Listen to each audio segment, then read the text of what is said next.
तो उस्मा कारदार साहिबा, अब ये चूँकि हुकूमत वक्त की ये जिम्मेदारी होती है कि हालात आप ऐसे बनाएं, वो इन्वायरमेंट क्रिएट करें कि मुल्क का नौजवान मुल्क में रहना चाहे। ये सरकारी नौकरियों के भी मंदूखेल साहब ने ये नुक्ता उठाया। आप देखें मईशत कितने नाजुक दौर पर खड़ी है कि रोज़ हम ये बातें कर रहे होते हैं कि जी अभी हम रोल ओवर कर दें, फ़ला मुल्क से हम रिक्वेस्ट करें हमारे कर्ज़ों को आगे बढ़ा दें। तो ये ऐसी सूरत हाल में एक मुल्क के नौजवान के पास कोई ऑप्शन ही नहीं है। आप लोगों ने ऐसे ऐसे लोगों को लगाया हुआ है जो साल साल वो रिटायर ही नहीं होते, वो 65-70 साल के होकर भी सरकारी इदारों में भर्ती हुए हैं। ये तब्दीली कब लेकर आएंगे आप लोग? और बात देखें, पहले तो ये अपनी घिसी पिटी कहानियां बंद करें ना। कौम तंग आ गई है इनके टूटे हुए रिकॉर्ड सुन सुन के कि वो जी करप्शन ये हो गई, वो लूट गए, खा गए, पी गए। वो अब 190 मिलियन पाउंड तो इनको याद ही नहीं रहते। शर्म इनको आनी चाहिए। 450 कनाल ज़मीन भी इनको याद नहीं रहती है, वो तो किसी और ने खाई थी। वो फराग और गुजर भाग गए अरबा रुपए लेके, शहजाद अकबर भाग गया, जुल्फी बुखारी वो इनको कुछ नजर नहीं आता कि कितनी करप्शन का बाजार नजर नहीं आएगा। इनको ये नजर आता है ना, आप लोग 2.5 साल से आप लोगों ने कार्रवाई करनी है। आपको मैं बताती हूँ, आप जवानों की बात कर रहे हैं। आप जवान देखो, अब पंजाब की मैं आपको बताती हूँ, यूथ प्रोग्राम वहां पे प्राइम मिनिस्टर साहब का भी आप देखें, यूथ फेस्टिवल जिसका पौधा था लगा हुआ, जो हमारा जो गोल्ड मेडलिस्ट ओलंपिक्स का, ये माहौल हमारी हुकूमत, नून लीग की हुकूमत दे रही है। मरियम नवाज साहिबा ने स्टार्टअप्स, इंटर्नशिप प्रोग्राम्स,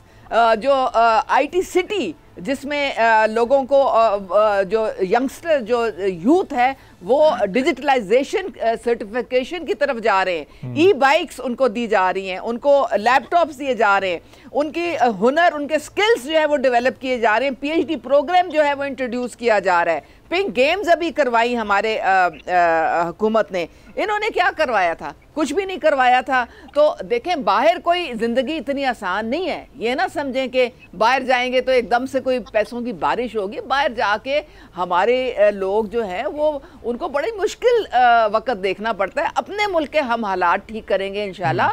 हमारे पास यूथ बल जो है 60% से ज़्यादा, उनको हमने डायरेक्शन देनी है, उनको हमने एक एनवायरनमेंट देनी है कि यहाँ पे वो बढ़ सके, उनकी ग्रोथ हो सके।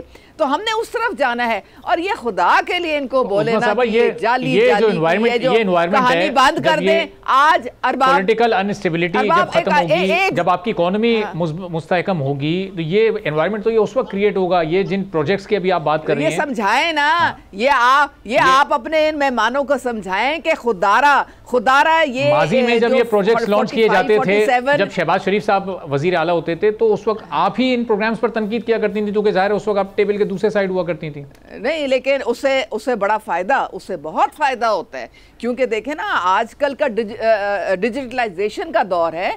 लैपटॉप के बगैर जो है तो गुजारा ही नहीं हो सकता है। और जो बेचारे नहीं अफोर्ड कर सकते, अब देखें आते साथ ही मरियम नवाज साहिबा ने क्या किया कि आपको इंटरनेट की फैसिलिटी जो है वो इतनी कई जगहों पे, और पंजाब के तकरीबन सारे डिस्ट्रिक्ट्स में अब वो आगे फैला रही हैं। क्योंकि उसके बगैर आप दुनिया के साथ कदम से कदम मिला के चल ही नहीं सकते।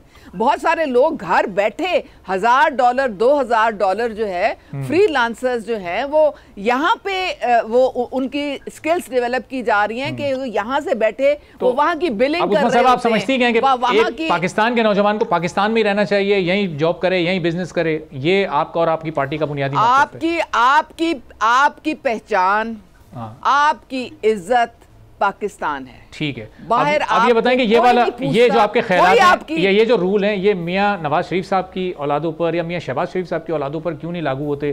क्योंकि वो तो बाहर ही बिजनेस कर रहे हैं, उनके कारोबार माशाल्लाह फल फूल भी रहे हैं, और जायज कारोबार में अल्लाह पाक और तरक्की दे। लेकिन वो लोग पाकिस्तान आकर क्यों ये मिसाल साबित नहीं कर रहे, रोल मॉडल क्यों नहीं बन रहे? उनकी बेटी आपके सामने नहीं है। सुबह से लेकर रात तक मेहनत कर रही है। किसके लिए कर रही है? पंजाब के लोगों के लिए, पाकिस्तान के अवाम के लिए। किसके लिए? वो सब यहाँ पे काम कर रहे हैं। तो इस तरह ऐसी कोई बात नहीं है कि आप अब वो मरियम साहबा पाकिस्तान में इसलिए क्योंकि वो चीफ मिनिस्टर हैं। अगर वो चीफ मिनिस्टर नहीं होती तो शायद वो भी बाहर होती। उन्होंने आग का दरिया गुजर के यहाँ तक पहुंची है। किसी ने उनको प्लेट पे रख के कुछ नहीं दिया। आपको मैं बता दूं, बड़े मुश्किल हालात उन्होंने देखे। उन्होंने जिंदान कैद में उनको रखा गया, जिस तरीके से उनको मुसीबतें उठानी पड़ी थी। कोई आसान बात नहीं थी, लेकिन वो कभी उन्होंने शिकवा या शिकायत नहीं की, रोना पिटना नहीं डाला कि अब मुझे कोई जहर दे रहा है, अब मेरा पेट खराब हो गया है, अब मुझे फ्रिज दिया जाए, अब मुझे एयर कंडीशनर दिया जाए। कभी उन्होंने कुछ नहीं मांगा, सब्र के साथ अल्लाह के ऊपर तवक्कल करके वो रही। और आज अल्लाह ताला ने, आप देखें किस तरीके से वो उस्मा साहबा, जो पाकिस्तान के एक आम आदमी की मुश्किलात है, वो इन मुश्किलात से कहीं बढ़ गए हैं। जिसके पास रोटी खाने के पैसे नहीं है, जिसके पास अपना इलाज कराने के पैसे नहीं है, जिसके पास अपना किराए देने के, बिजली के बिल देने के पैसे नहीं है, शायद ये मुश्किलात एक आम आदमी की इस हुक्मरान तबके से बहुत बढ़कर है।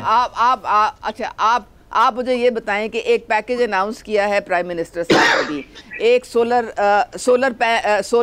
जो 200 यूनिट से 500 यूनिट तक के लिए एक पैकेज अनाउंस किया है पंजाब की हुकूमत। एक आखिरी बस सवाल में मैं बस्सा साहब की तरफ रहता हूं, एक आम पाकिस्तानी की मुश्किल जिसका रोटी नहीं है उसकी मुश्किल ज्यादा है, या एक जो पॉलिटिकल इलीट है जो कि किसी ना किसी तौर पर वो हुक्मरान बनी जाता है, उसके बाद वो चाहे उसके पीछे जो भी कहानी हो, उसकी मुश्किलात ज़्यादा है? एक मुश्किलात किसकी ज़्यादा है, लेवल किसका ज़्यादा है? देखें, इस वक्त सबसे ज़्यादा तवज्जो जो है कमज़ोर तबके के ऊपर है।